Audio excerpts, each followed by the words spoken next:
Hello student, आप सभी का सेमेस्टर 8 मेजर पेपर 20 हिंदी का हमने इससे एक पहले वीडियो आपको अपलोड किया था। उसमें 5 क्वेश्चन बताए थे।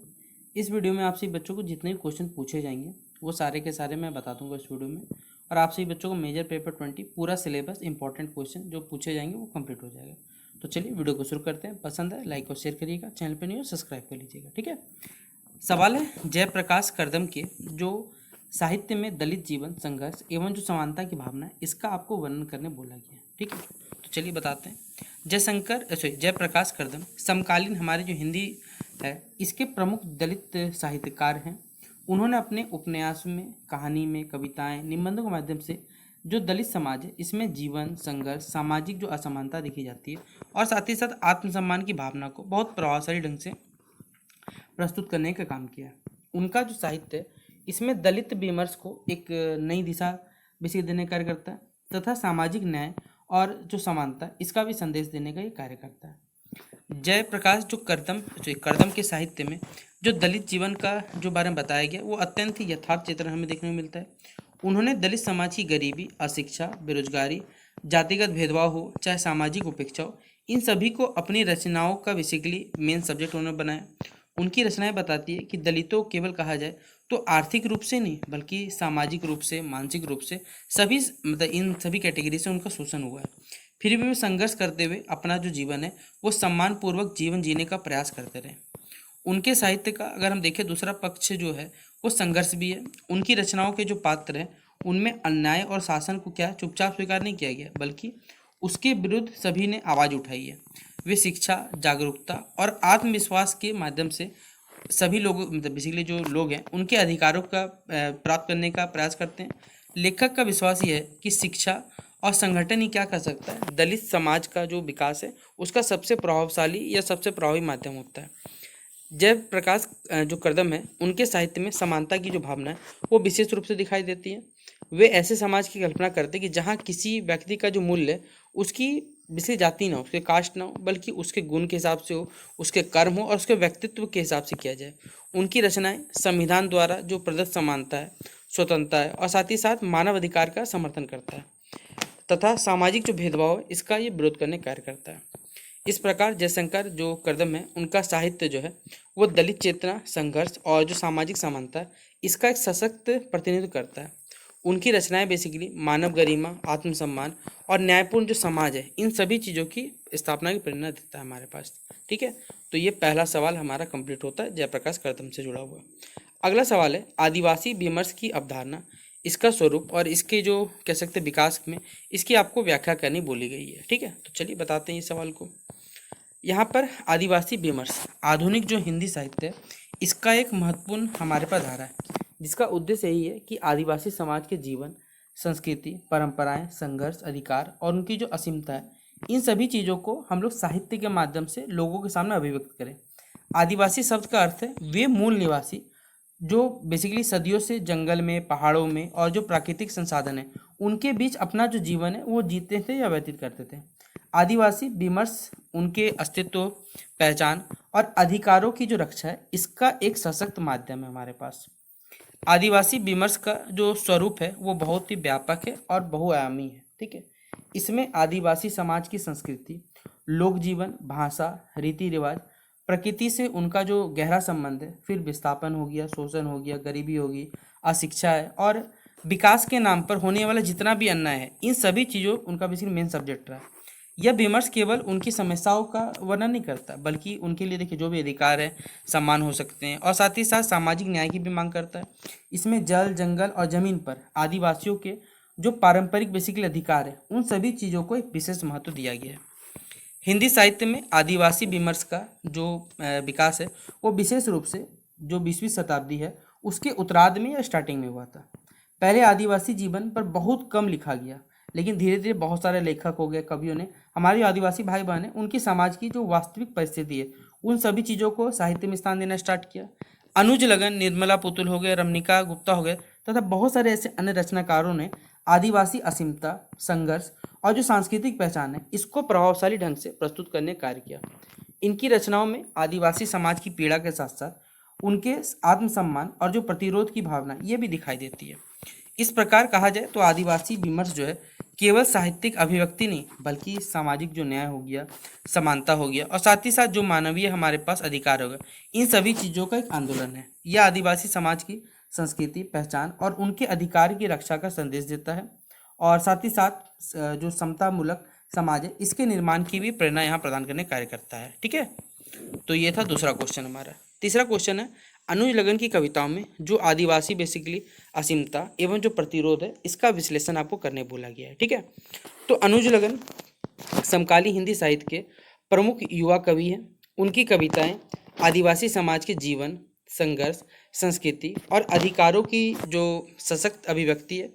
उन्होंने अपनी रचनाओं में आदिवासी समुदाय की पीड़ा, शोषण, विस्थापन तथा जल, जंगल और जमीन से जुड़े देखिए जो संघर्ष है उनको अत्यंत ही प्रभावशाली ढंग से उन्होंने प्रस्तुत करने का कार्य किया।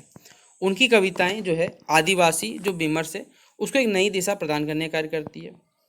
अनुज लगन की कविताओं में देखा जाए तो आदिवासी जो असीमता है इसका विशेष महत्व है।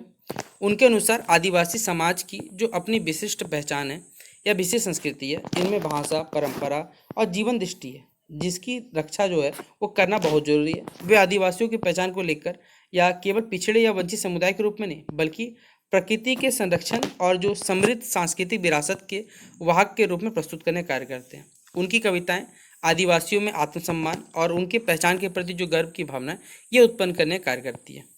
उनकी रचनाओं में प्रतिरोध की भावना भी एक बहुत ही अत्यंत प्रबल देखा गया है। वे विकास के नाम पे होने वाले देखिए जो लोगों का विस्थापन होता है, प्राकृतिक संसाधनों दोहन होता है, सामाजिक अन्याय और जो शोषण का विरोध करते हैं। उनकी प्रसिद्ध कविता अघोषित उल्लूनान में आदिवासी जो समाज है इनका संघर्ष, विद्रोह और अधिकारों की आवाज़ को स्पष्ट रूप से सुनाई देता है। उनकी कविताएं अन्याय के विरुद्ध संघर्ष करती है और साथ ही साथ अपने अधिकारों की रक्षा के लिए प्रेरित भी करती है। अनुज लगन की भाषा जो है वो सरल है, प्रभावशाली है और जनजीवन से जुड़ी हुई है। उनकी कविताओं में प्रकृति, लोक जीवन और आदिवासी संस्कृति का एक सुंदर चित्रण देखने को मिलता है। वे केवल समस्याओं को वर्णन ही नहीं करते बल्कि न्यायपूर्ण और जो समानतापूर्ण समाज है इसकी स्थापना का भी संदेश देते हैं। इस प्रकार अनुज लगन की जो कविताएं हैं वो हमारे आदिवासी असीमता, संघर्ष और प्रतिरोध का एक सशक्त अभिव्यक्ति है। उनका साहित्य जो है आदिवासी जो हमारा समाज है इसके अधिकार, सम्मान और जो सांस्कृतिक पहचान है इसकी रक्षा के लिए एक महत्वपूर्ण योगदान देता है। ठीक है, अगला सवाल है हमारे पास है, निर्मला पुतुल के जो बेसिकली साहित्य में आदिवासी जो जीवन है इसमें संस्कृति एवं जो स्त्री चेतना का विवेचन करने बोला गया है।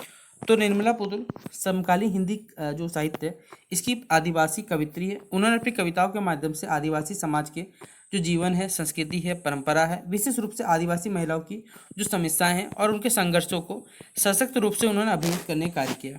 उनका जो साहित्य है वो आदिवासी विमर्श और स्त्री विमर्श दोनों का ही बेसिकली एक प्रतिनिधित्व करने का कार्य करता है। निर्मला पुतुल के साहित्य में आदिवासी जो जीवन है इसका यथार्थ चित्रण देखने को मिलता है।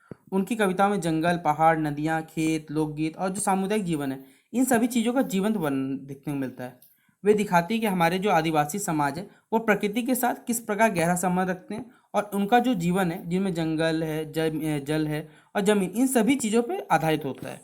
लेकिन जो हमारा आधुनिक विकास है, विस्थापन है और शोषण के कारण उनका जो जीवन है वो धीरे धीरे संकट में आ पड़ गया है। उनकी रचनाओं में आदिवासी संस्कृति की रक्षा का भी संदेश देखने को मिलता है। वे आदिवासी भाषा, लोक परंपरा, रीति रिवाज और जो सांस्कृतिक पहचान है उसको महत्वपूर्ण मानते हैं। उनकी कविता ये स्पष्ट करती है बेसिकली कि अपनी संस्कृति और परंपराओं को अगर बचाए बिना किसी भी समाज का जो अस्तित्व है वो सुरक्षित नहीं रह सकता।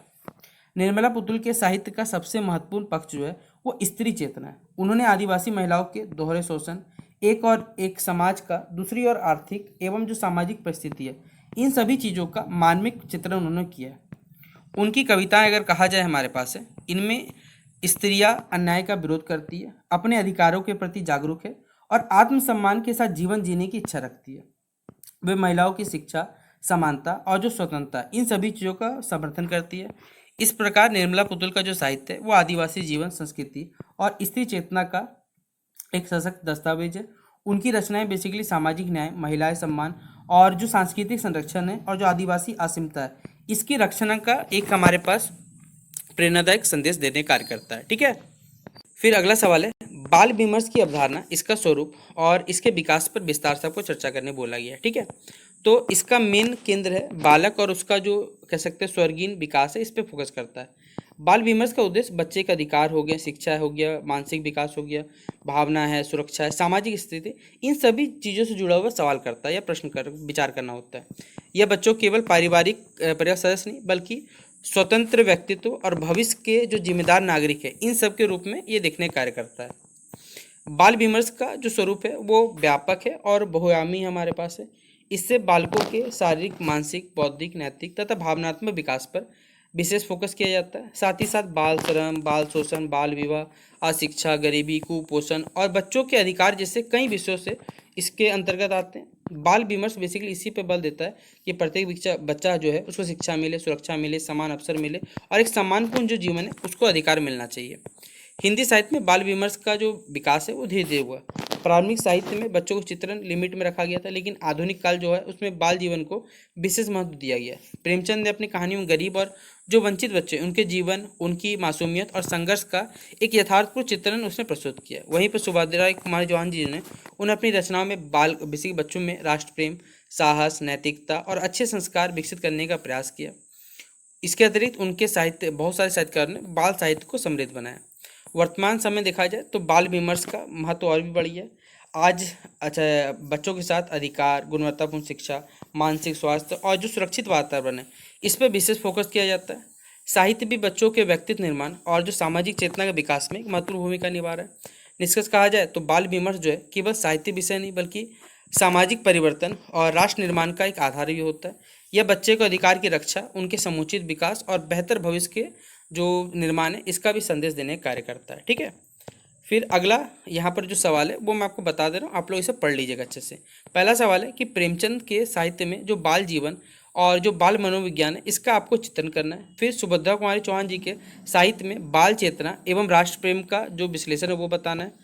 फिर मृदुला गर्ग एवं मन्नू भंडारी, ये सवाल स्टार मार्क कर लीजिएगा, इसके स्त्री विमर्श संबंधी जो दृष्टिकोण है उसका तुलनात्मक अध्ययन करना है। फिर ओम प्रकाश वाल्मीकि एवं जयप्रकाश कर्दम के साहित्य में जो दलित विमर्श है इसका एक आपको तुलनात्मक अध्ययन बताना है। और लास्ट क्वेश्चन, अनुज लगन और जो निर्मला पुतुल है इनके साहित्य में जो आदिवासी विमर्श है इसका एक तुलनात्मक अध्ययन आपको करना पड़ेगा। तो ये था आपसे ही बच्चों के लिए टोटल 15 सवाल जो पेपर में आपसे बच्चों जिससे 15 मार्क्स और 5 मार्क्स का सारा सवाल कंप्लीट हो जाएगा। ठीक है, तो इस वीडियो को आप लोग शेयर करें। बाकी आपसे बच्चों वीडियो कैसा लगा जरूर कमेंट बॉक्स में मेंशन करें और इसके अलावा कौन से पेपर पढ़ने ये भी जरूर बताइएगा। ठीक है, तो चलिए मिलते हैं नेक्स्ट वीडियो पे। बेस्ट विशेष, जय हिंद, जय भारत।